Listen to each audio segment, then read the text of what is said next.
Welcome back പ്രിയപ്പെട്ട പ്രേക്ഷകരെ. ഇപ്പോൾ അതൊക്കെയാണ് രാവിലെ മുതൽ സംഭവിച്ച വാർത്തകളുടെ വാർത്താഭരിതമായ ഒരു ദിവസത്തിന്റെ തലക്കെട്ടുകൾ. ഒരുപാട് പ്രിയപ്പെട്ട പ്രേക്ഷകർ ഗുഡ് ആഫ്റ്റർനൂൺ പറയുന്നു. കമന്റ് ബോക്സിൽ എല്ലാവർക്കും ഒരു നല്ല ദിവസം ഒരിക്കൽ കൂടി ആശംസിക്കുകയാണ്. ആദ്യ വാർത്തയിലേക്ക്. നമ്മൾ 18ാം ലോക്സഭയുടെ സ്പീക്കറായ ഓം ബിർളയെ തെരഞ്ഞെടുത്തു. പ്രധാനമന്ത്രി നരേന്ദ്രമോദി അവതരിപ്പിച്ച പ്രമേയമാണ് ലോക്സഭ ശബ്ദ വോട്ടോട് അംഗീകരിച്ചത്. ഓം ബിർളയുടെ അനുഭവ സമ്പത്ത് സഭയുടെ മികച്ച നടത്തിപ്പിന് ഗുണകരമാകും എന്ന് പ്രധാനമന്ത്രി നരേന്ദ്രമോദി പറഞ്ഞു. പ്രതിപക്ഷ ശബ്ദവും ലോക്സഭയിൽ ഉയരാൻ അവസരം കിട്ടുമെന്നാണ് പ്രതീക്ഷ എന്ന് രാഹുൽ ഗാന്ധി പ്രതിപക്ഷ നേതാവും പറഞ്ഞു. Across that stage, I invite Sri Om Birla to come up and occupy the chair. Narendra Modi അവതരിപ്പിച്ച പ്രമേയത്തെ മുതിർന്ന BJP അംഗങ്ങളും NDA ഘടകകക്ഷി നേതാക്കളും പിന്തുണച്ചു. കൊടിക്കുന്നിൽ സുരേഷിനായി അവതരിപ്പിച്ച പ്രമേയം പിൻവലിക്കാൻ ഇന്ത്യ മുന്നണി തയ്യാറായില്ല. തുടർന്നാണ് ശബ്ദ വോട്ടോടെ സഭ ഓം ബിർളയെ സ്പീക്കറായി തെരഞ്ഞെടുത്തത്. പ്രധാനമന്ത്രി, പ്രതിപക്ഷ നേതാവ്, പാർലമെന്ററി കാര്യമന്ത്രി എന്നിവർ ചേർന്ന് ഓം ബിർളയെ അധ്യക്ഷ സ്ഥാനത്തേക്ക് ആനയിച്ചു.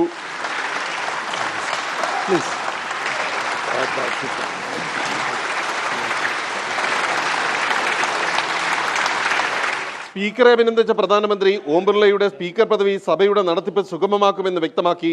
പ്രതിപക്ഷ നേതാവ് രാഹുൽ ഗാന്ധി നിഷ്പക്ഷത പാലിച്ച് പ്രതിപക്ഷ ശബ്ദവും സഭയിൽ ഉന്നയിക്കാനുള്ള പിന്തുണ നൽകാൻ സ്പീക്കറോട് ആവശ്യപ്പെട്ടു. ये सदन का सौभाग्य है कि आप दूसरी बार इस आसन पर विराजमान हो रहे हैं. This house represents the voice of India's people, and you, Speaker Sir, are the final arbiter of that voice. Of course, the government has political power, but the opposition also represents the voice of India's people. Speaker തെരഞ്ഞെടുപ്പ് പൂർത്തിയായതോടെ സ്ഥാനമൊഴിഞ്ഞ pro tem speaker ഭക്തഹരി മക്തബിനെ അഭിനന്ദിച്ച് കേന്ദ്ര parliamentary കാര്യമന്ത്രി രംഗത്തെത്തി. R Radhakrishnan, 24, Delhi. രാജസ്ഥാനിലെ കോട്ടയിൽ നിന്ന് എതിർ സ്ഥാനാർത്ഥി പ്രഹ്ലാദ് ഗുഞ്ചലിനെ പരാജയപ്പെടുത്തിയാണ് ഓം ബിർള ഇത്തവണ ലോക്സഭയിലേക്ക് എത്തിയത്. 17ാം ലോക്സഭയിൽ സ്പീക്കർ സ്ഥാനം വഹിച്ച ഓം ബിർള തുടർച്ചയായ 2ാം തവണയാണ് സ്പീക്കർ പദവിയിലേക്ക് എത്തുന്നത്. 2014 പൊതുതെരഞ്ഞെടുപ്പിൽ രാജസ്ഥാനിലെ കോട്ട ബുണ്ടിയിൽ നിന്നാണ് ഓം ബിർള ആദ്യമായി ലോക്സഭയിലെത്തിയത്. 2003 മുതൽ 2014 വരെ കോട്ട സൗത്ത് മണ്ഡലത്തിൽ നിന്ന് രാജസ്ഥാൻ നിയമസഭയിൽ അംഗമായി. വിദ്യാർത്ഥിയായിരിക്കുമ്പോൾ രാഷ്ട്രീയ പ്രവർത്തനം തുടങ്ങി. ആദ്യകാലത്ത് RSSൽ സജീവ പ്രവർത്തകനായിരുന്നു. തുടർന്ന് യുവമോർച്ചയിൽ ചേർന്നു. യുവമോർച്ച ദേശീയ വൈസ് പ്രസിഡന്റായി. 2003 കോട്ട സൗത്തിൽ നിന്ന് എതിർ സ്ഥാനാർത്ഥിയായ കോൺഗ്രസ് നേതാവ് ശാന്തി ധരിവാളിനെ 10,000-ലേറെ വോട്ടുകൾക്ക് പരാജയപ്പെടുത്തിയാണ് നിയമസഭയിലെത്തിയത്. 2008-ലും 2013-ലും ഉയർന്ന ഭൂരിപക്ഷത്തിന് വിജയിച്ച് നിയമസഭയിലെത്തി. 2014-ൽ 16ാം ലോക്സഭയിൽ ഊർജ്ജ സ്റ്റാൻഡിംഗ് കമ്മിറ്റി അംഗമായിരുന്നു. 2019 ജൂൺ 19-ന് ഓം ബിർള 17ാമത് ലോക്സഭയുടെ സ്പീക്കറായി തെരഞ്ഞെടുക്കപ്പെട്ടു. 1962-ൽ രാജസ്ഥാനിലെ കർഷക കുടുംബത്തിൽ ജനിച്ചു. കൊമേഴ്സിൽ ബിരുദാനന്തര ബിരുദം നേടി. അമിത ബിർളയാണ് ഭാര്യ. ആകാംക്ഷ, അഞ്ജലി, 2 പെൺമക്കൾ. Research desk, 24. നമ്മൾ മഴക്കെടുതി വാർത്തയിലേക്ക് പോവുകയാണ്. കനത്ത മഴയിൽ വടക്കൻ കേരളത്തിൽ വ്യാപകമാണ് നാശം. കണ്ണൂർ തലശ്ശേരി തലായിൽ കിണറിടിഞ്ഞു താഴ്ന്നു. വിവിധയിടങ്ങളിൽ മരങ്ങൾ വീണും മണ്ണിടിഞ്ഞും അപകടങ്ങളുണ്ടായി. കണ്ണൂർ തലശ്ശേരി തലായിയിൽ ദത്താത്രേയ മഠത്തിന് സമീപത്തെ ഭാസ്കരന്റെ വീട്ടിലെ കിണറാണ് 3 മീറ്ററോളം താഴ്ന്നത്. ചെറുപുഴ പെരുംകുടലിൽ മുറ്റത്തെ സംരക്ഷണ ഭിത്തിയും മതിലും ഇടിഞ്ഞ് സമീപത്തെ വീട്ടിലേക്ക് പതിച്ചു. പാമ്പൻകല്ല് സ്വദേശി ചങ്ങലവളപ്പിൽ സന്തോഷിന്റെ വീടിന് കേടുപാട് സംഭവിച്ചു. കണ്ണൂർ പനോന്നേരിയിൽ നിർമ്മാണത്തിലിരുന്ന വീടിന്റെ മുറ്റത്തെ സംരക്ഷണ ഭിത്തി ഇടിഞ്ഞുവീണ് 2 വീടുകൾക്ക് കേടുപാടുണ്ടായി. കനത്ത മഴയിൽ മുളപ്രപ്പാലവും സമീപത്തെ കൃഷിയിടങ്ങളും വെള്ളത്തിനടിയിലായി. നടാലിലെ കടകളിൽ വെള്ളം കയറി. പയ്യന്നൂരിൽ കനത്ത കാറ്റിൽ വ്യാപക കൃഷിനാശം.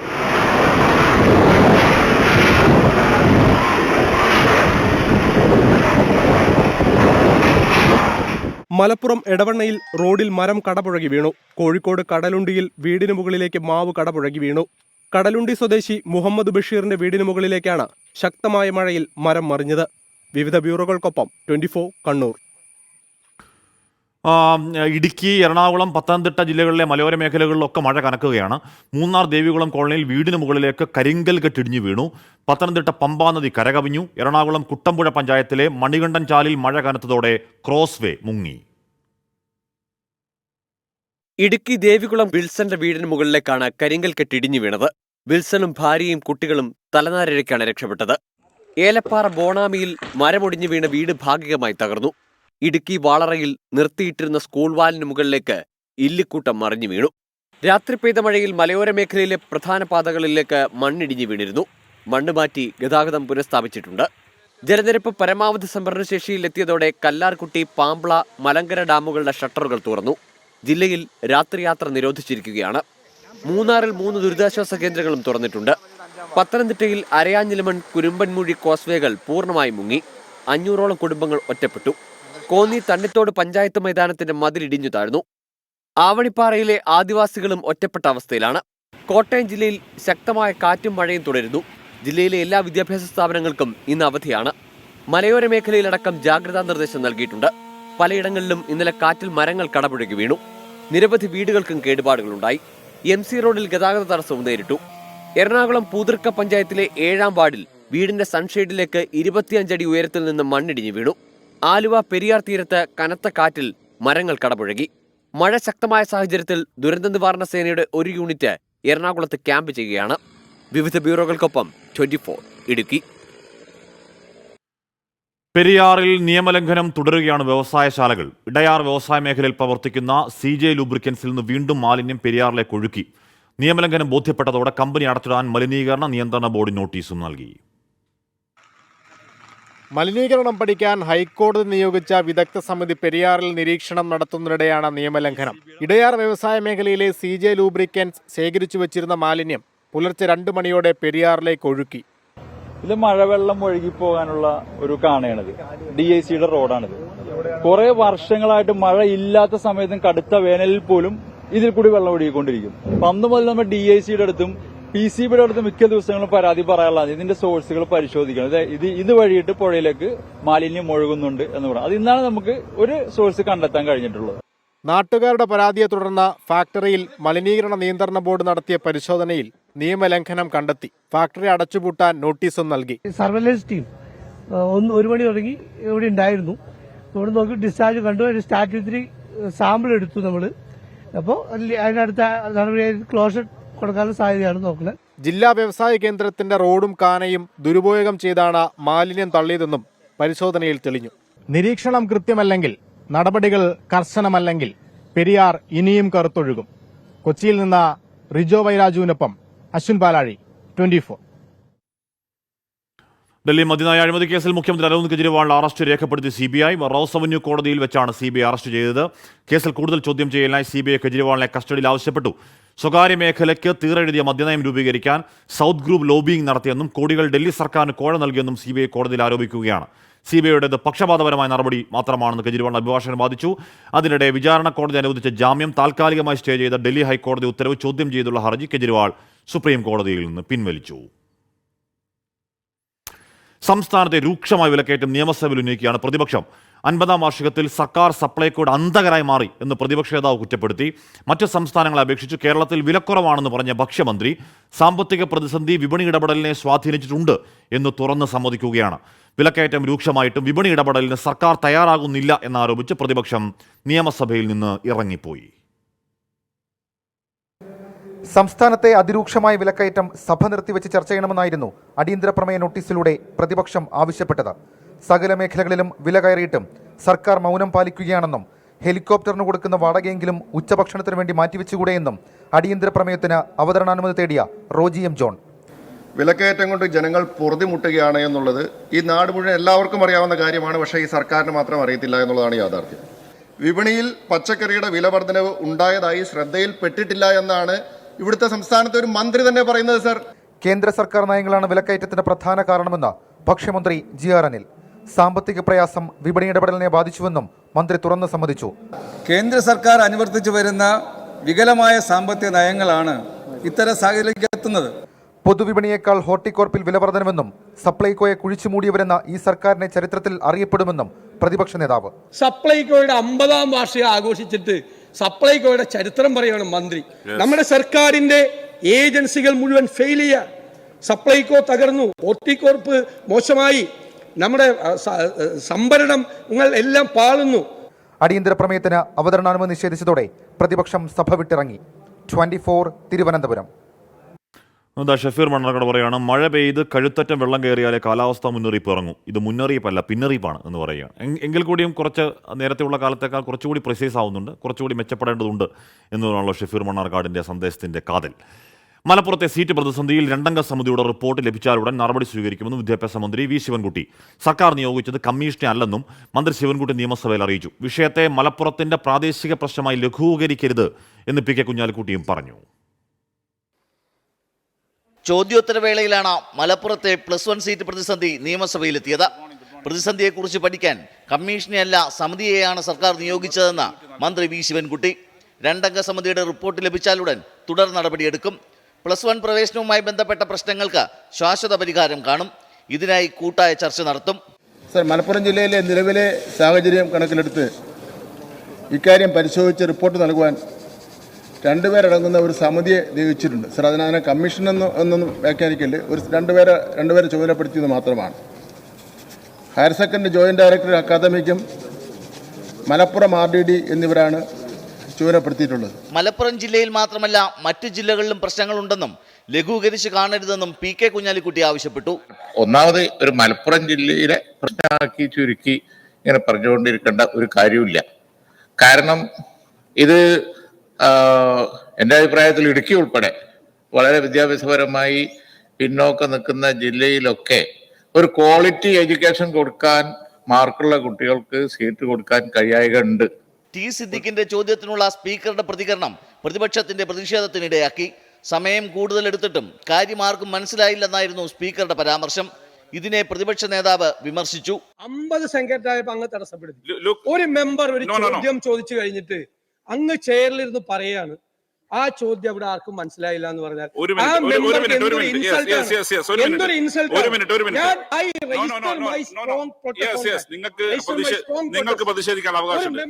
ചോദ്യം കൃത്യമായിരിക്കണമെന്ന് സ്പീക്കർ എൻ ഷംസീർ. ചോദ്യോത്തരം ടു ദ പോയിന്റ് ആയിരിക്കണം. അല്ലാതെ 1.5 മിനിറ്റും 1.25 മണിക്കൂറും ചോദിക്കുന്നത് ശരിയല്ല. അതാണ് എന്റെ അഭിപ്രായം. 24 തിരുവനന്തപുരം. അതാ ഇപ്പോൾ മഴക്കെടുതി തദ്ദേശ സ്വയംഭരണ വകുപ്പിൽ കൺട്രോൾ റൂം സജീവമന്ത്രി വാർത്ത വരുന്നുണ്ട്. 047123172114 047123172114 ആണ് കൺട്രോൾ റൂം നമ്പർ. മഴയെ തുടർന്നുണ്ടാകുന്ന മണ്ണിടിച്ചിൽ, വെള്ളക്കെട്ടുകൾ, മറ്റ് പ്രശ്നങ്ങൾ, പെട്ടെന്നുണ്ടാകുന്ന പകർച്ചവ്യാധികൾ തുടങ്ങിയവ സംബന്ധിച്ച് പൊതുജനങ്ങൾക്ക് ഈ നമ്പറിൽ വിളിച്ചറിയിക്കാവുന്നതാണ്. ആ നമ്പർ ഒന്ന് കാണിക്കുക പ്ലീസ്. 047123172114 ഇതാണ് കേട്ടോ നമ്പർ. ശശീന്ദ്രൻ അമ്മാത്തിൽ പറയുന്നു, കേരളത്തിൽ വില കുറവാണെന്ന് ഭക്ഷ്യമന്ത്രി. മന്ത്രിയോട് കടയിൽ ചെന്ന് 1/2 കിലോ തക്കാളി വാങ്ങിക്കാൻ പറയണം എന്ന് ശശീന്ദ്രൻ പറയുകയാണ്.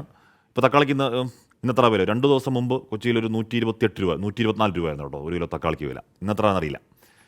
വയനാട് മക്കിമല വനാതിർത്തിയിൽ കണ്ടെത്തിയ ബോംബ് നിയന്ത്രിത സ്ഫോടനത്തിലൂടെ നിർവീര്യമാക്കി.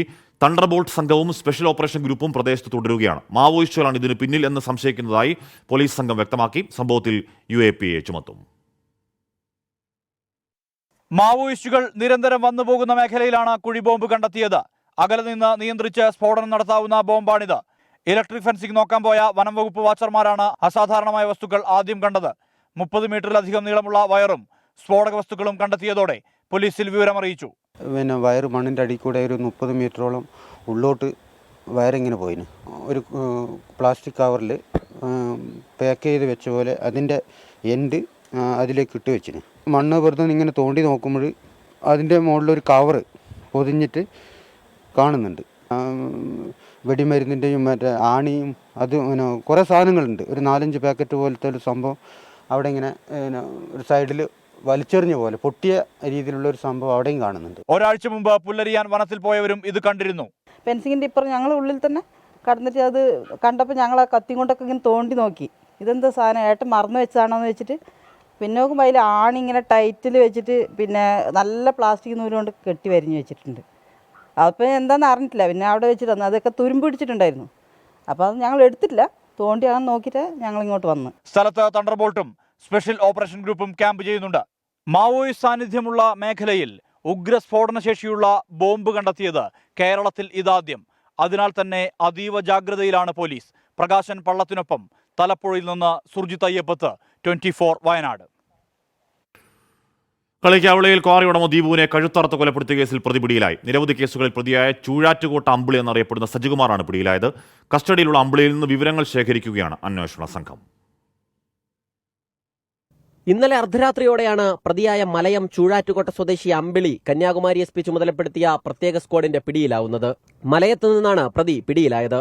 കൊല്ലപ്പെട്ട ദീപുവിന്റെ ഫോൺ രേഖകൾ ഉൾപ്പെടെ പരിശോധിച്ചാണ് പ്രതിയിലേക്കെത്തിയത്.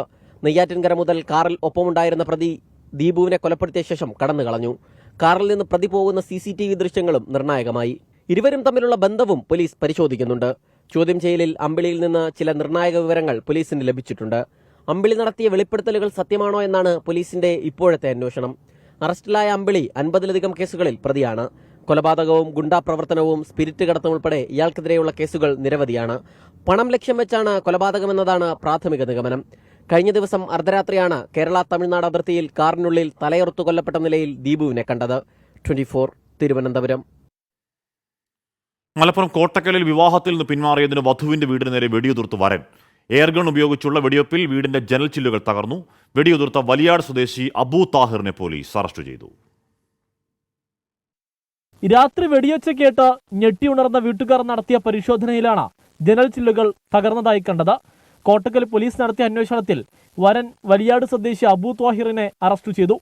വധുവിന്റെ കുടുംബം വിവാഹത്തിൽ നിന്ന് പിന്മാറിയതാണ് പ്രതിയെ പ്രകോപിപ്പിച്ചത് എന്ന് പോലീസ് പറഞ്ഞു. സംഭവം എയർ റൈഫിൾ വെച്ചിട്ട് വെടിവെച്ചതാണ്. ഇബ്രാഹിമിന്റെ മകളെ ആയിട്ട് ബന്ധപ്പെട്ട ഇഷ്യൂവിലാണ് പ്രശ്നം.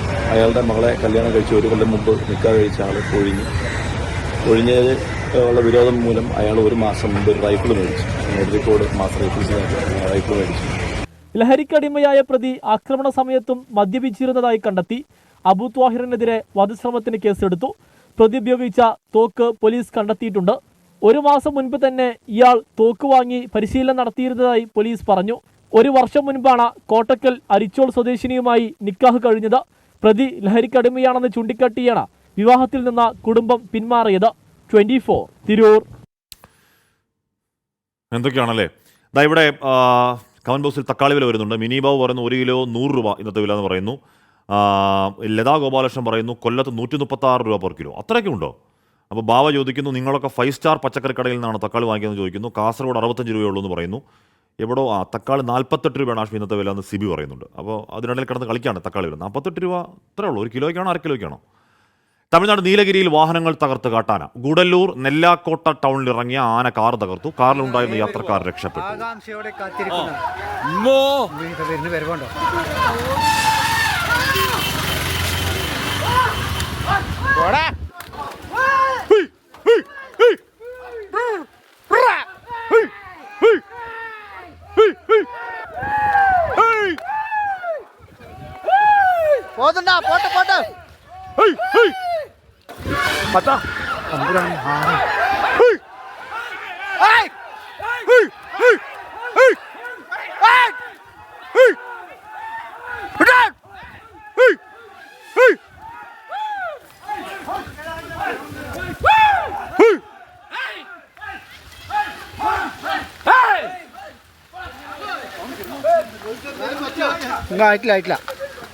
ആയിട്ടില്ല ഒന്നും ആയിട്ടില്ല.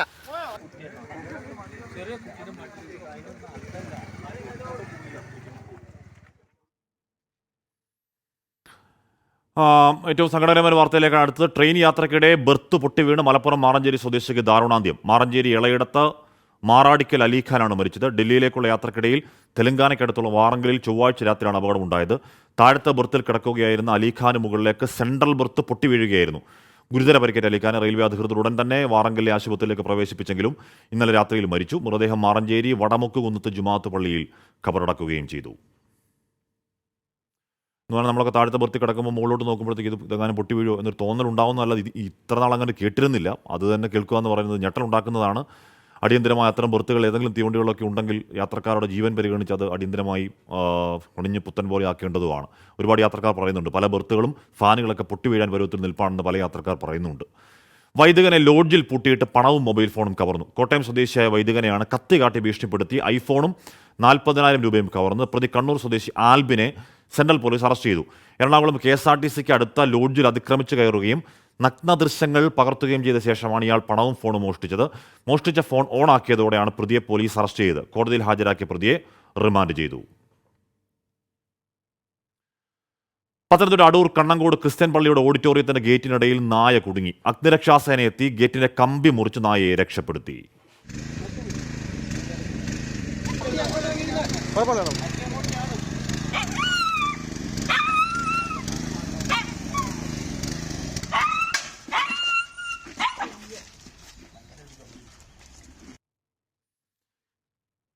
അവിടെ ഒരു കല്യാണം ഉണ്ടായിരുന്നു. അപ്പോൾ അതിൻ്റെ എന്തെങ്കിലും ബാക്കി കഴിക്കാൻ കിട്ടുമോ എന്ന് നോക്കി വന്നാണ്. പാവം ഗേറ്റിൽ കുടുങ്ങിപ്പോയി, എന്നാൽ രക്ഷപ്പെട്ടു. മലപ്പുറം തിരൂരങ്ങാടിയിൽ വയോധികയെ കാണാതായിട്ട് 5 നാൾ പിന്നിട്ടു. പനമ്പുഴ സ്വദേശി റുഖിയ എന്ന 74-കാരിയാണ് കഴിഞ്ഞ വെള്ളിയാഴ്ച മുതൽ കാണാനില്ലാത്തത്. പോലീസും സന്നദ്ധ പ്രവർത്തകരും ചേർന്ന് തെരച്ചിൽ നടത്തുന്നുണ്ടെങ്കിലും ഇതുവരെ എന്തെങ്കിലും സൂചന കിട്ടിയിട്ടില്ല. വെള്ളിയാഴ്ച വൈകുന്നേരം 3 മണിയോടെയാണ് റുഖിയയെ കാണാതായത്. ഓർമ്മക്കുറവും ആരോഗ്യ പ്രശ്നങ്ങളും നേരിടുന്ന റുഖിയക്കായി ഉടൻ തന്നെ തെരച്ചിൽ നടത്തിയെങ്കിലും കണ്ടെത്താൻ കഴിഞ്ഞില്ല. 100-ലധികം CCTV ക്യാമറകൾ പ്രദേശത്തെ പുഴ, വെള്ളക്കെട്ടുകൾ എന്നിവ കേന്ദ്രീകരിച്ചും പരിശോധന നടത്തി. വീട്ടിൽ നിന്നിറങ്ങി നിമിഷങ്ങൾക്കകം തന്നെ അപ്രത്യക്ഷമായതിൽ കുടുംബം ദുരൂഹത സംശയിക്കുന്നു. നാട്ടുകാരുടെയും സന്നദ്ധ പ്രവർത്തകരുടെയും പോലീസിന്റെയും നേതൃത്വത്തിലാണ് തിരച്ചിൽ നടക്കുന്നത്. ഉമ്മയുടെ തിരിച്ചുവരവിനായി പ്രാർത്ഥനയോടെ കാത്തിരിക്കുകയാണ് ഒരു നാട് മുഴുവൻ. 24 തിരൂർ.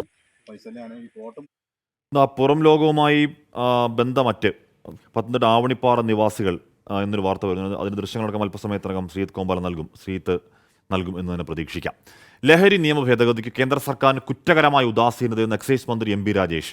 സംസ്ഥാനം നിരന്തരം ആവശ്യപ്പെട്ടിട്ടും കേന്ദ്ര സർക്കാർ പ്രതികരിക്കാത്ത നിർഭാഗ്യകരമായ സാഹചര്യമുണ്ട് എന്ന് മന്ത്രി 24-നോട് പറഞ്ഞു. അതേസമയം സംസ്ഥാനത്തേക്കുള്ള ലഹരി ഒഴുക്കിന് കുറവില്ല എന്നാണ് എക്സൈസിന്റെ കണക്കുകൾ വ്യക്തമാക്കുന്നത്.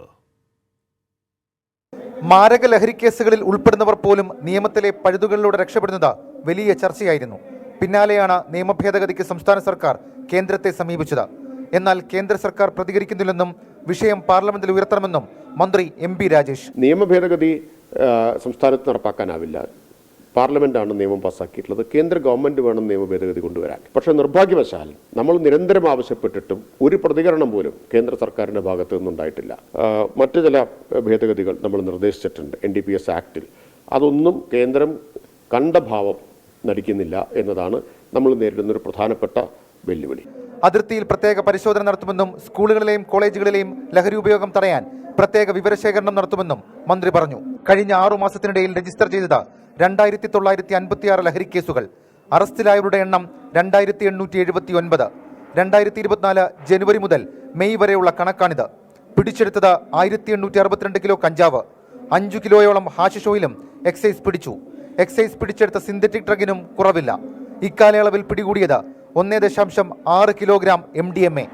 മാരക ലഹരി മരുന്നായ LSD മുൻ വർഷങ്ങളിലേക്കാൾ കൂടുതൽ പിടികൂടിയവയിൽ 1.5 കിലോ മെറ്റഫിറ്റാമിനും 1.25 കിലോ നെട്രോസെപ്പാം ഗുളികയുമുണ്ട്. ഷഫീദ് റൌത്തർ, 24 തിരുവനന്തപുരം. കനത്ത മഴയെ തുടർന്ന് പത്തനംതിട്ട ആവണിപ്പാറ നിവാസികൾ ഒറ്റപ്പെട്ടു. കയറിൽ പിടിച്ച് സാഹസികമായി അച്ചൻകോവിലാറ്റിലൂടെ തോണിയാത്ര നടത്തുന്ന ദൃശ്യങ്ങൾ 24-ന് കിട്ടി. ആദ്യം ആ ദൃശ്യങ്ങളൊന്ന് കാണാം.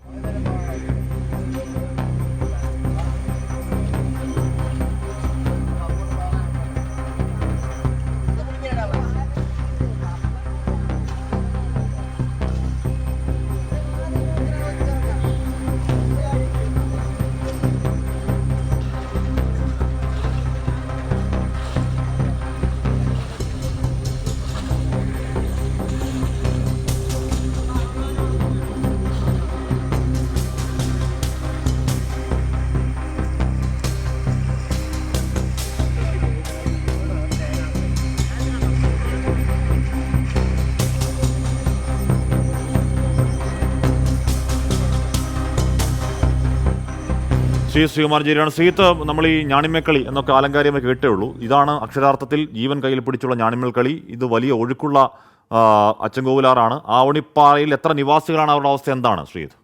കാശ്മീർ നമ്മൾ നിരവധി തവണ ഏറ്റവും ഒടുവിൽ റൈഡിംഗ് റിപ്പോർട്ടറിലടക്കം നമ്മൾ ഈ പ്രശ്നം ഉൾപ്പെടുത്തിയിരുന്നു. 40-ലധികം വരുന്ന കുടുംബങ്ങൾ, അത് ആദിവാസി വിഭാഗത്തിൽപ്പെട്ട കുടുംബങ്ങൾ അധിവസിക്കുന്ന മേഖലയാണ് ഈ ആവണിപ്പാറ. അതായത് കൊല്ലം പത്തനംതിട്ട ജില്ലയുടെ അതിർത്തി അരുവാപ്പുലം പഞ്ചായത്താണ്. അരുവാപ്പുലം പഞ്ചായത്തിൽ 5-ാം വാർഡെന്ന് മനസ്സിലാക്കുന്നു. എന്തായാലും ഈ പ്രദേശം ഏതാണ്ട് ഒറ്റപ്പെട്ട അവസ്ഥ. ഇന്നലെ രാത്രി മുതൽ അച്ചൻകോവിലാറിൽ വെള്ളം ക്രമാനുഗതമായി വർദ്ധിക്കുകയാണ്. ഇപ്പോഴും അവിടെ കാര്യമായ രീതിയിൽ മഴ പെയ്യുന്നുണ്ട്, മലവെള്ളം ഒലിച്ചു വരുന്നുണ്ട്. ഇവർക്ക് തൊട്ടടുത്ത മേഖലയിലേക്ക് എത്തണമെങ്കിൽ ഇന്നലെ മുതൽ തൊട്ടടുത്ത മേഖലകളിലേക്ക് എത്താൻ കഴിയുന്നില്ല. അവർക്ക് സാധനം വാങ്ങണമെങ്കിൽ അച്ചൻകോവിലേക്ക് പോകണം, അവിടേക്ക് എത്താൻ കഴിയുന്നില്ല. അതിനുവേണ്ടി അവർ ശ്രമിക്കുന്ന ദൃശ്യങ്ങളാണ് ഇപ്പോൾ 24-ന് ലഭിച്ചിരിക്കുന്നത്. ആ പ്രദേശത്തു കൂടി അവർ എങ്ങനെയെങ്കിലും തോണിയിൽ, അതിൽ സ്ത്രീകളടക്കമുള്ള ആളുകൾ ഉണ്ട് എന്ന് നമ്മൾ മനസ്സിലാക്കുന്നു, അവർ എങ്ങനെയെങ്കിലും തോണിയിൽ അക്കരയ്ക്കെത്തി ആ സാധനങ്ങൾ, ഭക്ഷണ സാധനങ്ങൾ അടക്കം വാങ്ങാൻ വേണ്ടിയുള്ള യാത്രയ്ക്ക് വേണ്ടിയുള്ള ശ്രമമാണ് നടത്തുന്നത് എന്നാണ് മനസ്സിലാക്കുന്നത്. എന്തായാലും അത് ഇതുവരെ കഴിഞ്ഞിട്ടില്ല. ഇവർ ഈ പ്രദേശത്ത് ഒരു പാലം നിർമ്മിക്കണമെന്നൊരു ആവശ്യം നിരവധി തവണ ഉന്നയിക്കുന്നതാണ്. പക്ഷേ ഇതുവരെ അതിനുവേണ്ട ഒരു നടപടിക്രമത്തിലേക്ക് ആയിട്ടില്ല. അവിടെ പ്രദേശത്ത് വീടുകളുടെ നിർമ്മാണമടക്കം നടത്താൻ വലിയ ചിലവ് ആവണിപ്പാറ നിവാസികൾക്ക് വേണ്ടി വരുന്നുണ്ട്. കാരണം ഈ സാധനങ്ങളെല്ലാം തന്നെ അവിടേക്ക് എത്തിക്കണമെങ്കിൽ കൂടുതൽ പണം നൽകേണ്ടതുണ്ട്. അച്ചൻകോവിലാറിന് സമീപത്തേക്ക് ഒരു തോണി മാത്രമാണ് ഇവർക്ക് ആകെയുള്ള ഒരു ആശ്രയം. അത് പഞ്ചായത്ത് നൽകിയ ഒരു തോണി. അതിൽ ഒരു കയർ കെട്ടി ആ കയറിൽ പിടിച്ചാണ് സ്വാഭാവികമായി ഇവർ അങ്ങ് അക്കരയ്ക്കും ഇക്കരയ്ക്കും സാധാരണ പോയിക്കൊണ്ടിരിക്കുന്നത്. ഇങ്ങനെ മലവെള്ളം കുത്തിയൊലിച്ചു വരുമ്പോൾ ഇവർക്ക് ഭക്ഷണമടക്കമുള്ള കാര്യങ്ങൾ ലഭിക്കാനുള്ള സാധ്യത വളരെ കുറവാണ്. അവർ ഒറ്റപ്പെട്ടിട്ടുണ്ട് എന്നാണ് മനസ്സിലാക്കുന്നത്. ജില്ലാ ഭരണാധികാരികളടക്കം എന്തായാലും ആ ദൃശ്യങ്ങൾ നമ്മൾ കൂടുതൽ ആ വാർത്ത പറയേണ്ടതില്ല. ആ ദൃശ്യങ്ങളിൽ നിന്ന് തന്നെ അത് ഭംഗിയായി വളരെ വ്യക്തമാകുന്നുണ്ട് അധികാരികൾക്ക്. ഈ പറഞ്ഞ ചെറിയൊരു തോണിയിലാണ് ആ യാത്ര. മാത്രമല്ല വലിയ മലവെള്ളവും ഒഴുക്കവും ഒക്കെയുള്ള സ്ഥലമാണ്. ജീവൻ കയ്യിൽ പിടിച്ചുള്ള യാത്ര കാണേണ്ടവർ ആ ദൃശ്യങ്ങൾ കാണട്ടെ. സംസ്ഥാന എക്സൈസ് വകുപ്പിന്റെ വിമുക്തി പദ്ധതിയിലൂടെ ഇതുവരെ ലഹരിയിൽ നിന്ന് മോചനം നേടിയത് 9,909 പേർ. 7 വർഷം കൊണ്ട് 1 ലക്ഷത്തിലധികം പേരാണ് കൗൺസിലിംഗും ലഹരി ചികിത്സയ്ക്കുമായി ഔട്ട് പേഷ്യന്റ് വിഭാഗത്തിൽ എത്തിയത്. 2018 നവംബർ മുതൽ 2024 ഏപ്രിൽ വരെ സംസ്ഥാനത്തെ വിമുക്തി ഡി അഡിക്ഷൻ സെന്ററുകളിൽ കൗൺസിലിംഗിനും ലഹരി ചികിത്സയ്ക്കുമായി എത്തിയവരുടെ എണ്ണം 1,19,556 ആണ്. ഏറ്റവും അധികം പേർ ലഹരിയിൽ നിന്ന് മുക്തി നേടിയത് പത്തനംതിട്ട ജില്ലയിൽ നിന്നാണ്, 1300. പാലക്കാട് നിന്ന് 1099, തിരുവനന്തപുരത്ത് നിന്ന് 1063 പേരാണ് വിമുക്തിയെ ആശ്രയിച്ച് വിമുക്തി നേടിയത്. എറണാകുളം ജില്ലയിൽ 392 പേർ വിമുക്തി മിഷനിലെ ഡി അഡിക്ഷൻ സെന്ററുകളിൽ മനോനില വീണ്ടെടുത്തു. 177 പേർ ലഹരിയിൽ നിന്ന് മോചനം നേടിയ വയനാടാണ് ലഹരി വിമുക്ത പദ്ധതിയിൽ പിന്നിലുള്ളത്. ഇക്കാലയളവിൽ ഏറ്റവും കൂടുതൽ പേർ കൗൺസിലിംഗിനും ചികിത്സയ്ക്കുമായി എത്തിയത് കോഴിക്കോട് ജില്ലയിൽ നിന്നാണ്, 14,698 പേർ. തൃശൂരിൽ നിന്ന് 12,425 പേരും എറണാകുളത്ത് നിന്ന് 12,056 പേരും ചികിത്സയ്ക്കും കൗൺസിലിംഗിനുമായി വിമുക്തിയെ സമീപിച്ചു.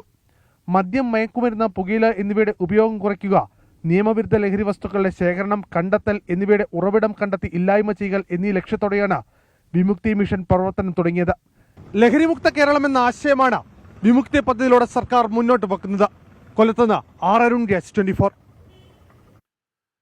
അതേസമയം കൊച്ചി നഗരത്തിൽ ആർക്കും ലഭ്യമാകുന്ന രീതിയിൽ ലഹരി വിൽപ്പന വ്യാപകമാണ്. നിരോധിത പുകയില ഉൽപ്പന്നങ്ങൾ സുലഭമായും സുരക്ഷിതമായും വിൽക്കുന്നത് സ്കൂളുകളുടെയും കോളേജുകളിലും ഒക്കെ സമീപത്താണെന്നത് ആശങ്ക വർദ്ധിപ്പിക്കുന്നു. ഈ ലഹരി വിരുദ്ധ ദിനത്തിൽ കൊച്ചി നഗരത്തിലെ ലഹരി കച്ചവടത്തിന്റെ ഭീകരത അധികാരികളിലേക്ക് ഒരിക്കൽ കൂടി തുറന്നു കാട്ടുന്നു 24 എക്സ്ക്ലൂസീവ്. ലഹരിക്കെതിരായി താഴെത്തട്ടിൽ പോലും വലിയ പരിശോധനകൾ നടക്കുന്നുവെന്ന് സംസ്ഥാന എക്സൈസ് വകുപ്പ് അവകാശപ്പെടുമ്പോഴാണ് കൊച്ചി നഗരത്തിൽ വിദ്യാലയങ്ങൾക്ക് സമീപം വരെ നിരോധിത ലഹരി വസ്തുക്കൾ ഒരു മറയുമില്ലാതെ എല്ലാവർക്കും ലഭ്യമാകുന്നത്. നിരോധിത പുകയില ഉൽപ്പന്നങ്ങൾ മുതൽ മാരക ലഹരി വരെ ഏറ്റവും കൂടുതൽ വിൽപ്പന നടക്കുന്നത് ഇപ്പോൾ ജില്ലാ ആസ്ഥാനം ഉൾപ്പെടുന്ന കാക്കനാട് കേന്ദ്രീകരിച്ചാണ്. സ്കൂളുകൾക്ക് മുന്നിൽ കൂണുകൾ പോലെ പൊട്ടിമുളച്ച പെട്ടിക്കടകൾ കേന്ദ്രീകരിച്ച് നിരോധിത പുകയില ഉൽപ്പന്നങ്ങൾ ആർക്കും ലഭിക്കും. ഭാരത് മാതാ കോളേജും തൊട്ടടുത്ത് ഒന്നിലധികം സ്കൂളുകളുമുള്ള പ്രദേശത്തെ ഒരു കടയിലേക്ക് നിരോധിത ലഹരി ഉൽപ്പന്നങ്ങൾ ചോദിച്ച് യാതൊരു മുൻപരിചയവുമില്ലാത്ത ഞങ്ങൾ ചെന്നു.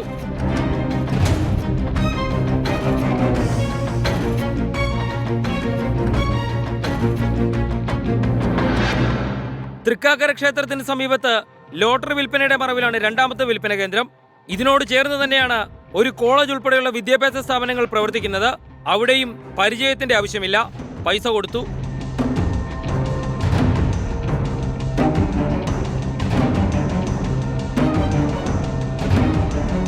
ദേശീയപാത ബൈപ്പാസിൽ വെണ്ണലയ്ക്ക് സമീപം മൂർഖാൻ കച്ചവടം എന്ന പേരിൽ വിൽപ്പനയ്ക്കിരിക്കുന്നവർ എല്ലാവരും തന്നെ നിരോധിത പുകയില ഉൽപ്പന്നങ്ങളുടെ റീറ്റെയിൽ ഏജന്റുമാരാണ്.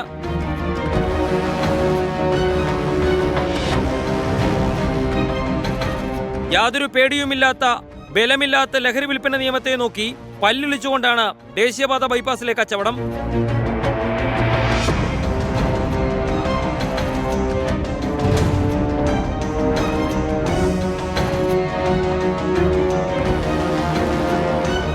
തെളിവിനായി വാങ്ങിയ ലഹരി ഉൽപ്പന്നങ്ങളെല്ലാം പൂർണ്ണമായും നശിപ്പിച്ച ശേഷമാണ് ഞങ്ങൾ മടങ്ങിയത്. എക്സൈസും പോലീസും എല്ലാ ദിവസവും പലതവണ പോകുന്ന സ്ഥലങ്ങളിലാണ് വർഷം മുഴുവൻ അമിത ലാഭത്തിന് വേണ്ടി ഈ കച്ചവടം നടക്കുന്നത്. ക്യാൻസർ ഉൾപ്പെടുന്ന മഹാരോഗങ്ങൾ ആളുകൾക്ക് സമ്മാനിക്കുന്ന ഈ ലഹരി കച്ചവടം കാണാൻ പോലും നമ്മുടെ സംവിധാനങ്ങൾക്ക് ശേഷിയില്ലേ എന്ന ചോദ്യവും ഉയരുന്നുണ്ട്.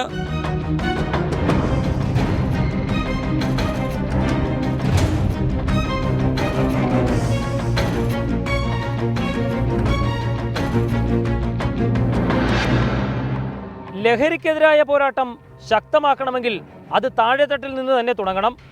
സ്കൂൾ കുട്ടികൾക്കടക്കം സുലഭമായി കൊച്ചി നഗരത്തിൽ ലഹരി വസ്തുക്കൾ ലഭിക്കുന്നത് ഒട്ടും ഗുണകരമാകില്ല. ടീം 24 കൊച്ചി.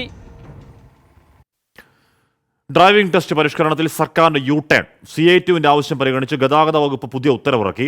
ഡ്രൈവിംഗ് സ്കൂൾ വാഹനങ്ങളുടെ കാലാവധി 18 നിന്നും 22 വർഷമാക്കി. ഇളവ് അനുവദിച്ച സാഹചര്യത്തിൽ സമരം അവസാനിപ്പിക്കുന്നതായി CITU അറിയിച്ചു. KSRTC ഡ്രൈവിംഗ് സ്കൂളിന്റെ സംസ്ഥാനതല ഉദ്ഘാടനം മുഖ്യമന്ത്രി നിർവഹിച്ചു. CITU ഉൾപ്പെടെയുള്ള സംഘടനകളുടെ പ്രതിഷേധത്തിന്റെ പശ്ചാത്തലത്തിൽ ഗതാഗത വകുപ്പിന്റെ പുതിയ ഉത്തരവ്. ഡ്രൈവിംഗ് സ്കൂൾ വാഹനങ്ങളുടെ കാലപരിധി 18 നിന്ന് 22 വർഷമായി ഉയർത്തി. 3000 അപേക്ഷകളിൽ കൂടുതൽ കെട്ടിക്കിടക്കുന്നിടത്ത് 40 ടെസ്റ്റുകൾ അധികമായി നടത്തും. ഡ്രൈവിംഗ് ഇൻസ്ട്രക്ടർ ഗ്രൗണ്ടിൽ ഹാജരാകുന്നതിനും ഇളവ് അനുവദിച്ചു.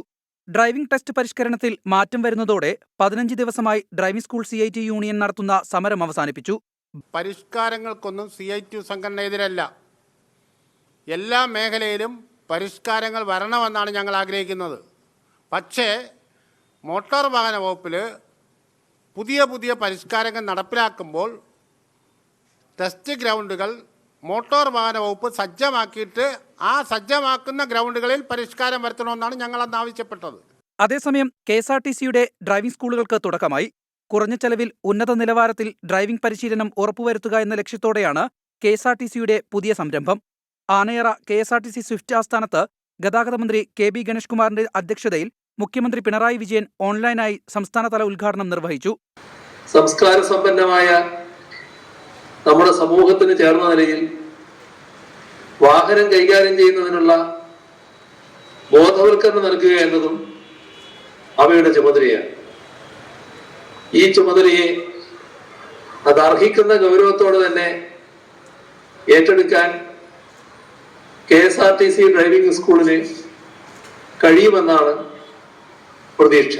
ലോക കേരള സഭയുമായി ബന്ധപ്പെട്ട് ഞാൻ ഏറ്റവും പ്രകടമായ അഭിപ്രായം വന്നൊരു കാര്യം ഈ ലൈസൻസ് നടപടികളിൽ നിന്ന് പുറകോട്ട് പോകരുത് എന്നാണ്. എൻ്റെ എനിക്ക് പേഴ്സണൽ ഒരു ഇൻട്രസ്റ്റ് ഉണ്ട്, പബ്ലിക് ഇൻട്രസ്റ്റ് മാത്രമേ ഉള്ളൂ. ഇത് പബ്ലിക് ഇൻട്രസ്റ്റാണ്, അത് എതിർക്കുകയും തടസ്സപ്പെടുത്തുകയും ചെയ്യരുത് എന്ന സ്നേഹത്തോടെ അഭ്യർത്ഥിക്കുകയാണ്.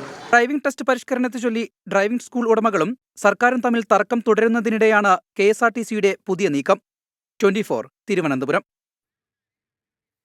വിൽസൺ മത്തായി നല്ല നിർദ്ദേശം പറയുന്നത് 24 ജില്ലാ സമ്മേളനത്തിൽ എത്തുന്ന എല്ലാ കുട്ടികളുടെയും ഫോണിൽ മയക്കുമരുന്ന് ഉപയോഗമോ വിതരണമോ കണ്ടാൽ വിളിച്ചറിയിക്കേണ്ട അധികാരികളുടെ നമ്പർ സേവ് ചെയ്യിപ്പിക്കണം എന്ന് പറയുകയാണ്. കഴിഞ്ഞ മലപ്പുറം ജില്ലാ സമ്മേളനത്തിലെത്തിയ കുട്ടികളോട് അവരോട് ഈ മയക്കുമരുന്ന് വിരുദ്ധ പ്രതിജ്ഞയൊക്കെ വളരെ ആവേശപൂർവ്വം ചൊല്ലിയവരാണ്. ഈ നിർദ്ദേശം നല്ല നിർദ്ദേശമാണ് വിൽസൺ മത്തായി, അത് പ്രാക്ടിക്കലാക്കാവുന്ന നിർദ്ദേശമാണ്. നോക്കാം. എക്സൈസിൽ പ്രൊമോഷൻ തസ്തികകളിലെ നിയമനം നിലച്ചിട്ട് മാസങ്ങളാകുന്നു. ഉദ്യോഗസ്ഥരുടെ സീനിയോറിറ്റി തർക്കങ്ങളും കേസുകളുമാണ് തടസ്സം. ഇതോടെ സംസ്ഥാനത്തെ ലഹരി വിരുദ്ധ പ്രവർത്തനങ്ങൾ ഏകോപിപ്പിക്കാൻ വേണ്ടത്ര ഉദ്യോഗസ്ഥരില്ലാത്ത അവസ്ഥയാണ്. എക്സൈസ് കമ്മീഷണർ തസ്തികയിൽ 9, അസിസ്റ്റന്റ് എക്സൈസ് കമ്മീഷണർ തസ്തികയിൽ 12, സർക്കിൾ ഇൻസ്പെക്ടർ തസ്തികയിൽ 13 ഒഴിവുകളാണ് നിലവിൽ സംസ്ഥാനത്തുള്ളത്. മാസങ്ങളായി നിലനിൽക്കുന്ന ഒഴിവ് നികത്താത്തത് വകുപ്പിന്റെ പ്രവർത്തനങ്ങളെ തന്നെ സാരമായി ബാധിക്കുന്നുണ്ട്. താലൂക്ക് തലം മുതൽ ജില്ലാ തലം വരെയുള്ള ലഹരിവിരുദ്ധ പ്രവർത്തനങ്ങൾ ഏകോപിപ്പിക്കാൻ വേണ്ടത്ര ഉദ്യോഗസ്ഥർ എക്സൈസ് വകുപ്പിൽ നിലവിലില്ല. താൽക്കാലിക പ്രൊമോഷനിലൂടെ പ്രതിസന്ധിയെ മറികടക്കാൻ നേരത്തെ ശ്രമം നടത്തി. പക്ഷേ താൽക്കാലിക പ്രൊമോഷൻ ഇനി നടത്തേണ്ടതില്ലെന്ന നിലപാട് മുഖ്യമന്ത്രി സ്വീകരിച്ചതോടെ വകുപ്പിൽ പ്രതിസന്ധി വർദ്ധിച്ചു. സ്കൂളുകളിലും കോളേജുകളിലും ലഹരിവിരുദ്ധ ക്ലാസുകൾ ഫലപ്രദമായി സംഘടിപ്പിക്കാൻ പോലും ഓഫീസർ റാങ്കിലുള്ളവരുടെ ക്ഷാമം മൂലം കഴിയുന്നില്ലെന്ന് ഉദ്യോഗസ്ഥർ തന്നെ വ്യക്തമാക്കുന്നു. വകുപ്പിലെ വിവിധ പോസ്റ്റുകളിലും പ്രൊമോഷൻ നടക്കുന്നില്ല. സർക്കാർ തലത്തിൽ അടിയന്തര നടപടി ഉണ്ടായില്ലെങ്കിൽ ലഹരിവിരുദ്ധ പ്രവർത്തനങ്ങളെ തന്നെ അത് പിന്നോട്ടടിക്കും. അരുൺരാജ്, 24 കൊല്ലം. അമീന പറയുകയാണ്, കേരളത്തിലെ ട്രെയിനിലെ ഓരോ വാർത്ത കേൾക്കുമ്പോൾ പേടിയാണ്. ട്രെയിനിൽ പോകാൻ കുറച്ച് ദിവസം മുൻപ് എലി, പാമ്പ് ഇതൊക്കെയായിരുന്നു ഇപ്പോൾ അപകടവും. എനിക്കൊന്ന് ബെർത്ത് പൊട്ടി വീണ വാർത്ത കണ്ട ഞെട്ടലിൽ അയച്ച മെസ്സേജാണെന്ന് തോന്നുന്നു. എന്തായാലും കേരളത്തിൽ നിന്നുള്ള ട്രെയിനുകളുടെ ഗുജറാത്തിലേക്കുള്ള മദ്യക്കടത്തിന് റെയിൽവേ പോലീസിന് ഒത്താശയുണ്ടെന്ന് സംശയം. പോലീസ് നോക്കി നിൽക്കുകയാണ്. ഒരു സംഘം യുവാക്കൾ ട്രെയിനിൽ മദ്യക്കുപ്പികൾ കയറ്റിയതെന്ന് കുപ്പികൾ പിടികൂടിയ മലയാളി യാത്രക്കാരൻ സുമേഖ് നാരായൺ 24നോട് പറഞ്ഞു. 700-ലേറെ കുപ്പി മദ്യമാണ് കഴിഞ്ഞ ദിവസം കൊച്ചുവേളി പോർബന്ദർ എക്സ്പ്രസിൽ നിന്നും പിടികൂടിയത്. കൊച്ചുവേളി പോർബന്ദർ എക്സ്പ്രസ് മഡ്ഗാവിൽ എത്തിയപ്പോഴാണ് ഒരു സംഘം യുവാക്കൾ ശുചിമുറിയിൽ മദ്യക്കുപ്പികൾ കയറ്റുന്നത് മലയാളിയായ സുമേഖ് അടക്കമുള്ള യാത്രക്കാർ ശ്രദ്ധിക്കുന്നത്. പോലീസ് നോക്കി നിൽക്കുകയായിരുന്നു ഇത്. ഇറങ്ങുന്ന സമയത്ത് ഒരുത്തന്റെ ചുമലിലുണ്ടായിരുന്ന പാക്കറ്റ് എന്റെ ചുമലിൽ തട്ടി. അപ്പൊ അത് ആ കൊള്ളുമ്പോ നമുക്ക് കുപ്പി തട്ടുമ്പോൾ ആ ഒരു ഇതുണ്ടല്ലോ. അപ്പൊ എനിക്ക് തോന്നി മതിയായിരിക്കും. പക്ഷെ ഞാനത് വിട്ടതായിരുന്നു. വിട്ട് കഴിഞ്ഞാൽ നേരെ ഓപ്പോസിറ്റിൽ ഒരാൾ അവരോട് ഷൗട്ട് ചെയ്യുന്ന കണ്ടപ്പോഴാണ് ഞാൻ അങ്ങോട്ട് പോയത്. പോയപ്പോ ഏതായാലും ഇത്രയും ആയ സ്ഥിതിക്ക് ഒന്ന് വീഡിയോ എടുക്കാന്ന് വെച്ച് വീഡിയോ എടുക്കാന്നാ. പക്ഷെ വീഡിയോ എടുത്ത എൻഡിങ്ങില് ആ ചെറുക്കൻ എന്നോട് കാണിച്ച ആ ഒരു ഇത് അത് കണ്ടപ്പോ ഇതൊരു ഇഷ്യൂ ആക്കണം എന്ന് തന്നെ തോന്നി. റെയിൽവേ പോലീസിൽ പരാതി പറഞ്ഞിട്ടും അവരും കണ്ണടച്ചു. ഇതൊക്കെ ഏറ്റവും വലിയ ഇഷ്യൂ എന്ന് പറഞ്ഞാൽ ഇതൊക്കെ നോക്കിയിട്ട് RPF മഡ്ഗാവ് സ്റ്റേഷന്റെ പ്ലാറ്റ്ഫോമിൽ ഉണ്ടായിരുന്നു. അവരൊരു ആക്ഷൻ എടുത്തില്ല. തുടർന്ന് ട്രെയിൻ മഹാരാഷ്ട്രയിലെ വസായിലെത്തിയപ്പോൾ യാത്രക്കാർ തന്നെ ശുചിമുറിയിലെ സീലിംഗ് തുറന്ന് മദ്യക്കുപ്പികൾ പുറത്തെടുത്തു. അങ്ങനെ നമ്മള് ടോയ്ലറ്റിന്റെ സീലിംഗ് 50 പൈസയുടെ കോയിൻ വെച്ചിട്ട് തുറന്നു. അതെന്ന് വെച്ചാൽ രണ്ട് സ്ക്രൂ മാത്രമേ ഉള്ളൂ കേട്ടോ. അതിന്റെ ഒരു പാനലിൽ 24 സ്ക്രൂ ഉണ്ട്. രണ്ടാമത്തെ പാനലിൽ വെറും 2 സ്ക്രൂലാണ് നിൽക്കുന്നത്. അത് കഴിഞ്ഞ് നമ്മൾ നമ്മൾ വിചാരിച്ചൊരു 10-15 ബോട്ടിലായിരുന്നു നമ്മൾ പ്രതീക്ഷിച്ചത്. പക്ഷേ ബോട്ടിൽ വന്നത് 700 എണ്ണാണ്. 700 മദ്യക്കുപ്പികൾ.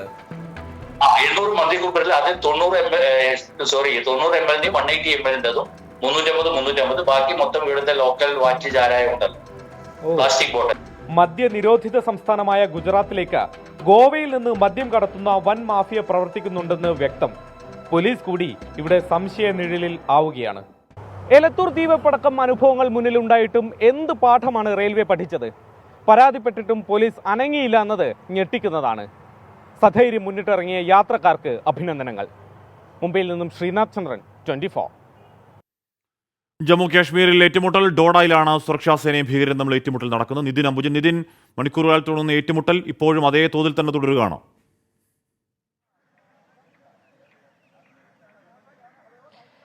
ഹാഷ്മി, ഡോഡയിലെ ഗഹലൻ ഗ്രാമത്തിലാണ് ഇന്ന് രാവിലെ ഏറ്റുമുട്ടൽ ആരംഭിച്ചത്. ഇപ്പോഴും ഈ മേഖലയിൽ ഏറ്റുമുട്ടൽ തുടരുന്നെന്ന് മനസ്സിലാക്കുന്നു. മാത്രമല്ല 2 ഭീകരരെ വധിച്ചതായി ചില റിപ്പോർട്ടുകൾ വരുന്നുണ്ട്. എന്നാലും സുരക്ഷാ സേന ഇതുവരെ അതുമായി ബന്ധപ്പെട്ട ഔദ്യോഗികമായിട്ടുള്ള സ്ഥിരീകരണത്തിലേക്ക് കടന്നിട്ടില്ല. ഈ കഴിഞ്ഞ 11-12 തീയതികളിൽ ഡോഡ ജില്ലയിൽ തന്നെ ഗഹലൻ മേഖലയിൽ ഭീകരരുടെ ഭാഗത്തുനിന്നും 2 ആക്രമണങ്ങൾ തുടർച്ചയായി 2 ദിവസം ഉണ്ടായിരുന്നു. അതിനുശേഷം ശക്തമായ നടപടി സൈന്യത്തിന്റെ ഭാഗത്തും ഉണ്ടായിരുന്നു. സുരക്ഷാ സേന ഭീകരവിരുദ്ധ നടപടി കർശനമാക്കി തന്നെ മുന്നോട്ട് പോവുകയാണ്. ഇതിനിടയിലാണ് ഇപ്പോൾ ഡോഡ ജില്ലയിൽ തന്നെയുള്ള ഗഹലൻ മേഖലയിൽ വീണ്ടും ഏറ്റുമുട്ടൽ ആരംഭിച്ചിരിക്കുന്നത്. എന്തായാലും മണിക്കൂറുകൾ നീണ്ട ഏറ്റുമുട്ടൽ ഇപ്പോഴും തുടരുകയാണ്. പരിശോധനയും അതോടൊപ്പം തന്നെ തിരച്ചിലും ശക്തമാക്കി തന്നെ മുന്നോട്ട് പോകുന്നതിനിടയിൽ ഇന്ന് ഭീകരർ സുരക്ഷാ സേനയ്ക്ക് നേരെ വെടിവെക്കുകയായിരുന്നു. അതിനുശേഷമാണ് ഏറ്റുമുട്ടൽ ആരംഭിച്ചത്. എന്തായാലും ഏറ്റുമുട്ടൽ എത്ര ഭീകരരെ വധിക്കാൻ സാധിച്ചു എന്ന് തുടങ്ങിയ കാര്യങ്ങളൊക്കെ തന്നെ വൈകാതെ സുരക്ഷാ സേന തന്നെ ഔദ്യോഗികമായി തന്നെ അറിയിക്കുമെന്നാണ് മനസ്സിലാക്കാൻ സാധിക്കുന്നത്. എന്തായാലും മേഖലയിൽ ഇപ്പോഴും ശക്തമായ രീതിയിൽ തന്നെ ഏറ്റുമുട്ടൽ തുടരുന്ന ദൃശ്യങ്ങൾ തന്നെയാണ് ഇപ്പോൾ ഏറ്റവും ഒടുവിലായി വാർത്താ ഏജൻസികളടക്കം പങ്കുവച്ചിരിക്കുന്നത്. ഓക്കെ, നിതിൻ അംബുജനാണ് വാർത്തയുടെ വിവരങ്ങൾ നൽകിയത്. കണ്ണൂരിൽ പാർട്ടിയുടെ ഡിവൈഎഫ്ഐ മുൻ നേതാവ് മനു തോമസ് CPIM സംസ്ഥാന സെക്രട്ടറിക്ക് നൽകിയ പരാതി പുറത്ത്. യുവജന കമ്മീഷൻ ചെയർമാൻ M. ഷാജർ സ്വർണ്ണക്കടത്ത് കൊട്ടേഷൻ സംഘവുമായി ചേർന്ന് തനിക്കെതിരെ ഗൂഢാലോചന നടത്തിയെന്നാണ് പരാതി. ശബ്ദ സന്ദേശം അടക്കമുള്ള തെളിവുകളും പരാതിക്കൊപ്പം നൽകിയതായും കത്ത് വ്യക്തമാക്കുന്നു. അതേസമയം മനു തോമസ് തനിക്കെതിരെ തെറ്റായ ആരോപണം ഉന്നയിച്ചെന്നും നിയമ നടപടി സ്വീകരിക്കുമെന്നും CPIM സംസ്ഥാന സമിതി അംഗം P. ജയരാജൻ പ്രതികരിച്ചു. 2022 ഏപ്രിൽ മാസം അന്നത്തെ ഡിവൈഎഫ്ഐ ജില്ലാ സെക്രട്ടറി കൂടിയായിരുന്ന M. ഷാജറിനെതിരെ മനു തോമസ് പാർട്ടിക്ക് പരാതി നൽകി. സ്വർണ്ണക്കടത്ത് കൊട്ടേഷൻ സംഘങ്ങളുമായി ചേർന്ന് ഷാജർ തനിക്കെതിരെ പ്രവർത്തിക്കുന്നുവെന്നായിരുന്നു പരാതി. ആകാശ് തില്ലങ്കേരിയുടെ രഹസ്യ വാട്സാപ്പ് ഗ്രൂപ്പിലെ ശബ്ദ സന്ദേശമടക്കമുള്ള തെളിവുകൾ ഉൾപ്പെടുത്തിയ പരാതി ജില്ലാ നേതൃത്വം പരിഗണിച്ചില്ല. പരാതിയിൽ 1 വർഷത്തോളം അന്വേഷണം നടന്നില്ല. ഒടുവിൽ അന്വേഷണ കമ്മീഷനെ നിയോഗിച്ചു. ഇത്തരം കാര്യങ്ങൾ ചെയ്യുമ്പോൾ ശ്രദ്ധക്കുറവുണ്ടാകരുതെന്ന പരാമർശമായിരുന്നു കമ്മീഷൻ റിപ്പോർട്ടിന്റെ പ്രധാന ഉള്ളടക്കം. പിന്നാലെ മനു തോമസ് സംസ്ഥാന സെക്രട്ടറിക്ക് നൽകിയ പരാതിയുടെ പകർപ്പാണിത്.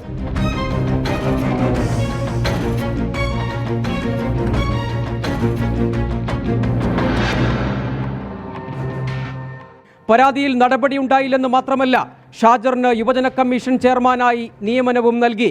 ഇതോടെയാണ് മനു തോമസ് പാർട്ടി വിട്ടത്. ഇതിനിടെ മനു തോമസിനെതിരെ പരസ്യ വിമർശനവുമായി CPIM സംസ്ഥാന സമിതി അംഗം P. ജയരാജൻ. മാധ്യമങ്ങളുടെ CPIM വിരുദ്ധതയാണ് മനുവിന് പോരാളി പരിവേഷം നൽകുന്നത്. കഴിഞ്ഞ 15 മാസമായി ഒരു രാഷ്ട്രീയ പ്രവർത്തനവും മനു നടത്തിയിട്ടില്ല. കൊട്ടേഷൻ സംഘത്തിനെതിരെ പോരാടുകയായിരുന്നുവെന്ന അവകാശവാദം ആരെ കബളിപ്പിക്കാനെന്നും ചോദ്യം. വ്യാപാര സംരംഭങ്ങളിൽ നിന്ന് ഒഴിവാകാൻ മനുവിനോട് പാർട്ടി ആവശ്യപ്പെട്ടെങ്കിലും തയ്യാറായില്ലെന്നും തിരുത്തേണ്ടത് മനു തോമസ് തന്നെയെന്നും P. ജയരാജൻ ഫേസ്ബുക്കിൽ കുറിച്ചു. 24 കണ്ണൂർ. എന്തായാലും അത് എന്താണ് കൊട്ടേഷൻ, സ്വർണ്ണക്കടത്ത് എന്നൊക്കെ ഉള്ള പാർട്ടി ബന്ധങ്ങളെക്കുറിച്ചാണ് മനു തോമസിൻ്റെ പരാതി. അത് ചർച്ചയിൽ തന്നെ നിൽക്കാനാണ് സാധ്യത. വൻ തകർച്ചയെ നേരിടുന്ന ബൈജൂസ് ലേണിംഗ് ആപ്പിന് ആശ്വാസമായി കമ്പനികാര്യ മന്ത്രാലയത്തിന്റെ അന്വേഷണ റിപ്പോർട്ട്. ബൈജൂസ് സാമ്പത്തിക തട്ടിപ്പ് നടത്തിയിട്ടില്ലെന്നും കെടുകാര്യസ്ഥതയാണ് നഷ്ടത്തിലേക്ക് നയിച്ചതെന്നുമാണ് അന്വേഷണത്തിൽ കണ്ടെത്തിയത്. നിക്ഷേപകരിൽ നിന്നും ബൈജൂസ് വിവരങ്ങൾ മറച്ചുവെച്ചെന്നും അന്വേഷണ റിപ്പോർട്ടിൽ പറയുന്നുവെന്ന് വാർത്താ ഏജൻസികൾ റിപ്പോർട്ട് ചെയ്യുന്നു. ഒരു വർഷത്തോളം നീണ്ടുനിന്ന അന്വേഷണത്തിനൊടുവിലാണ് കമ്പനികാര്യ മന്ത്രാലയം റിപ്പോർട്ട് തയ്യാറാക്കിയത്.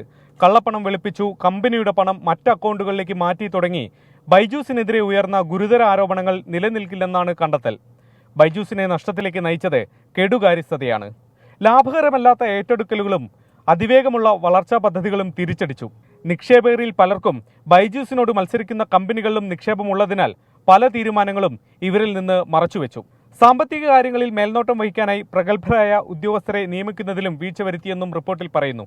കമ്പനിയെ മറയാക്കി സാമ്പത്തിക തട്ടിപ്പ് നടത്തിയെന്ന ആരോപണം റിപ്പോർട്ടിൽ പൂർണ്ണമായി തള്ളുകയാണ്. അന്വേഷണ റിപ്പോർട്ടിൽ ബൈജു രവീന്ദ്രനെ നേരിട്ട് കുറ്റപ്പെടുത്തുന്നില്ല എന്നാണ് സൂചന. അതുകൊണ്ട് തന്നെ പുറത്താക്കണമെന്ന് നിക്ഷേപകർ മുറവിളി കൂട്ടുന്ന സമയത്ത് പുറത്തുവരുന്ന ഈ റിപ്പോർട്ട് ബൈജു രവീന്ദ്രന് നൽകുന്ന ആശ്വാസം വലുതാകും. മുംബൈയിൽ നിന്നും ശ്രീനാഥ് ചന്ദ്രൻ, 24. ഇവിടെ സാബു ഗോമൻ പറയണം, ആഷ്മി ജോലിക്ക് ഹാജരാകാതെ അനധികൃത ലീവിലുള്ള 700-ലധികം ഹെൽത്ത് ഡിപ്പാർട്ട്മെന്റ് ജീവനക്കാരെ കുറിച്ച് അന്വേഷണം നടത്തി റിപ്പോർട്ട് ചെയ്യാമോ എന്ന് ചോദിക്കുകയാണ്. ആരോഗ്യവകുപ്പിന് അന്ത്യശാസനം പാലിക്കാത്ത ആരോഗ്യ പ്രവർത്തകർ, അനധികൃത അവധിയിലുള്ളവർ ജോലിയിൽ തിരികെ പ്രവേശിക്കണമെന്ന നിർദ്ദേശം ഭൂരിഭാഗം പേരും പാലിച്ചില്ല. അവധിയിലുള്ള 700 പേരിൽ 24 പേർ മാത്രമാണ് തിരികെ എത്തിയത്. ബാക്കിയുള്ളവർക്കെതിരെ കടുത്ത നടപടിയെടുക്കാൻ ഒരുങ്ങുകയാണ് ആരോഗ്യവകുപ്പ്. അനധികൃതമായ അവധിയിലുള്ള ഡോക്ടർമാരടക്കമുള്ള ആരോഗ്യ പ്രവർത്തകർ തിരികെ ജോലിയിൽ പ്രവേശിക്കണമെന്ന് നിർദ്ദേശം നൽകിയിട്ട് മാസം 1 കഴിഞ്ഞു. അനധികൃതമായി മാറി നിൽക്കുന്ന 700 പേരിൽ തിരിച്ചെത്തിയത് 24 പേർ മാത്രം. മാനദണ്ഡങ്ങൾ പാലിക്കാത്ത അവധിയിലുള്ളവരിൽ ഭൂരിഭാഗവും ഡോക്ടർമാരാണ്. ജൂൺ 6-നകം തിരികെ പ്രവേശിക്കണമെന്നായിരുന്നു ആരോഗ്യവകുപ്പ് പ്രിൻസിപ്പൽ സെക്രട്ടറിയുടെ ഉത്തരവ്. ഇത് പാലിക്കാത്ത ആരോഗ്യ പ്രവർത്തകരെ സർവീസിൽ നിന്ന് പിരിച്ചുവിടുന്നതടക്കമുള്ള നടപടികളിലേക്ക് കടക്കുകയാണ് ആരോഗ്യവകുപ്പ്. തിരികെ എത്തിയവരെ അച്ചടക്ക നടപടികൾ തീർപ്പാക്കി ബോണ്ട് വ്യവസ്ഥയിൽ ജോലിയിൽ പ്രവേശിപ്പിക്കുകയും ചെയ്തിട്ടുണ്ട്. വീഴ്ച വരുത്തുന്നവർക്കെതിരെ നടപടിയെടുക്കാനാണ് വകുപ്പ് തീരുമാനം. രോഗികളുടെ എണ്ണം കൂടുന്ന സാഹചര്യത്തിൽ ആരോഗ്യ പ്രവർത്തകർ ഉത്തരവാദിത്തത്തോടെ പെരുമാറണമെന്നാണ് വകുപ്പ് ആവശ്യപ്പെടുന്നത്. MG പ്രതീഷ്, 24, തിരുവനന്തപുരം. കളിക്കാവിളിലെ ക്വാറി ഉടമ ദീപുവിന്റെ കൊലപാതകത്തിൽ പ്രതി അമ്പിളിയുമായി തമിഴ്നാട് പോലീസ് കേരളത്തിലെത്തി. മലയം, നെയ്യാറ്റിങ്കര, ക്രഷർ യൂണിറ്റ്, ഒറ്റാമരം എന്നിവിടങ്ങളിൽ എത്തിച്ച് തെളിവെടുപ്പ് നടത്തും. പ്രതി അമ്പിളിക്ക് ക്വാറി ഉടമ ദീപുവുമായി സൗഹൃദമുണ്ടായിരുന്നു എന്ന് പോലീസ് വ്യക്തമാക്കി. സലിം മാലിക്കാണ് വിവരങ്ങൾ വെച്ചിരുന്നത്. സലിം, അപ്പോഴും ഇയാൾ എങ്ങനെയാണ് ഈ കാറിൽ കൂടെ ഉണ്ടായിരുന്നത്? ഇയാൾ തന്നെയാണോ കൊലപാതകം ചെയ്തത്? ഇയാൾക്ക് വേറെ സഹായമുണ്ടോ തുടങ്ങിയ കാര്യങ്ങളിൽ വ്യക്തത വരാനുണ്ടോ പ്രതിയെ പിടികൂടി എന്ന് പറയുമ്പോൾ?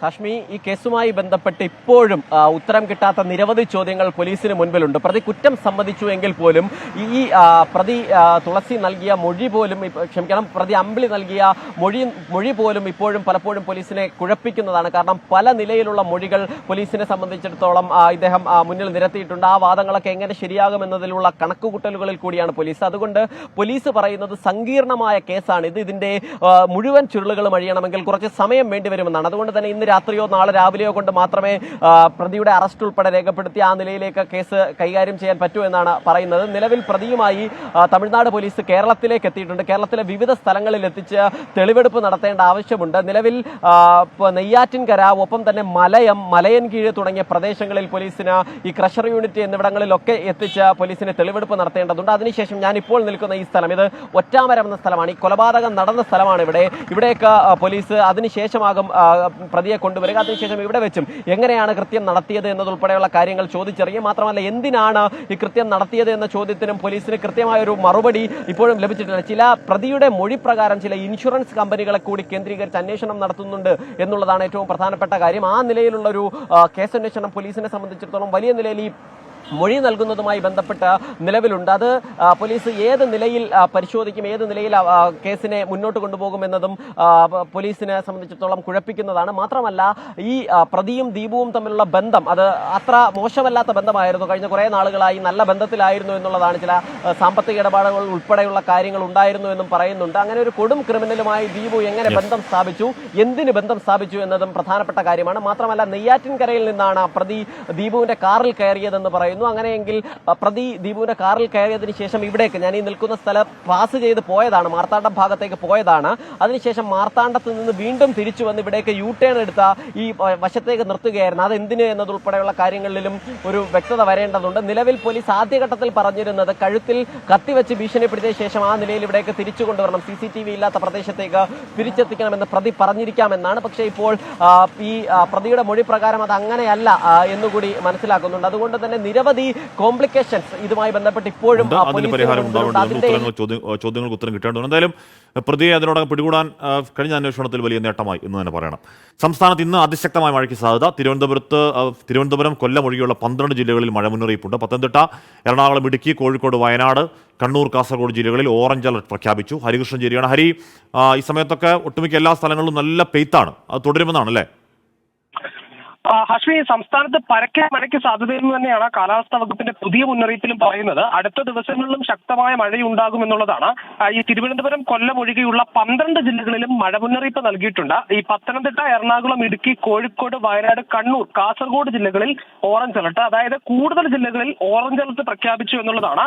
അതേപോലെ തന്നെ ആലപ്പുഴ, കോട്ടയം, തൃശൂർ, പാലക്കാട്, മലപ്പുറം ജില്ലകളിൽ യെല്ലോ അലർട്ടും പ്രഖ്യാപിച്ചിട്ടുണ്ട്. നാളെയും 9 ജില്ലകളിൽ മഴ മുന്നറിയിപ്പ് നൽകിയിട്ടുണ്ട്. ഈ മഴയ്ക്കൊപ്പം ശക്തമായ കാറ്റിനും ഇടിമിന്നലിനും സാധ്യതയുള്ളതിനാൽ പൊതുജനങ്ങൾ ജാഗ്രത പാലിക്കണമെന്ന് ദുരന്ത നിവാരണ അതോറിറ്റിയും വ്യക്തമാക്കിയിട്ടുണ്ട്. കേരള, കർണാടക, ലക്ഷദ്വീപ് തീരങ്ങളിൽ മത്സ്യബന്ധനത്തിന് ഏർപ്പെടുത്തിയ വിലക്ക് അത് തുടരും. ഉയർന്ന തിരമാലയ്ക്കും കടലാക്രമണത്തിനും സാധ്യതയുള്ളതിനാൽ തീരദേശങ്ങളിൽ പ്രത്യേക ജാഗ്രതാ നിർദ്ദേശവും നൽകിയിട്ടുണ്ട്. പ്രത്യേകിച്ച് തീരദേശങ്ങളിൽ മത്സ്യബന്ധനത്തിന് പോകുന്നവരും തീരദേശവാസികളും ഈ വിനോദത്തിനായി കടലിൽ ഇറങ്ങുന്നവരുമൊക്കെ സൂക്ഷിക്കണമെന്നുള്ളത് തന്നെയാണ് കാലാവസ്ഥാ വകുപ്പ് പ്രധാനമായിട്ട് നിൽക്കുന്ന ഒരു മുന്നറിയിപ്പ്. ഏതായാലും സംസ്ഥാനത്താകെ പരക്കെ മഴ പെയ്യുകയാണ്. ഒറ്റപ്പെട്ട ഇടങ്ങളിലും നഗരപ്രദേശങ്ങളിലും മഴ തുടരുമെന്ന് തന്നെയാണ് കാലാവസ്ഥാ വകുപ്പ് പുതിയ മുന്നറിയിപ്പിലും പറയുന്നത്. ഹാഷ്മി. ഓക്കെ, ഹരീഷാണ് വാർത്തയുടെ വിവരങ്ങൾ നൽകിയത്. അലർട്ട് ഇല്ലെങ്കിലും തിരുവനന്തപുരത്ത് നല്ല മഴയാണ് എന്ന് ചില പ്രേക്ഷകർ പറയുന്നുണ്ട് കേട്ടോ. യൂറോ കപ്പിന്റെ പ്രീ ക്വാർട്ടറിൽ ഇന്ന് ക്വാർട്ടർ ചിത്രം ഇന്ന് വ്യക്തമാകും. സമ്പൂർണ്ണ ജയം ലക്ഷ്യമിട്ട് ക്രിസ്ത്യാനോ റൊണാൾഡോയുടെ പോർച്ചുഗലും പ്രീ ക്വാർട്ടർ ഉറപ്പിക്കാൻ ബെൽജിയവും ഒക്കെ ഇന്നിറങ്ങും. കൊല്ലത്തെ മുതിർന്ന അഭിഭാഷകനും CPM നേതാവുമായ advocate E Shanavas Khan suspension. Kollam bar അസോസിയേഷനാണ് സസ്പെൻഡ് ചെയ്തത്. സ്ത്രീത്വത്തെ അപമാനിച്ചതിന്റെ പേരിൽ ഷാനവാസ് ഖാനെതിരെ പോലീസ് കേസ് രജിസ്റ്റർ ചെയ്തിരുന്നു. അപ്പോൾ പ്രിയപ്പെട്ട പ്രേക്ഷകരെ, നമ്മുടെ ആ ഉച്ചവാർത്താ യാത്ര തൽക്കാലം പൂർണ്ണമാവുകയാണ്.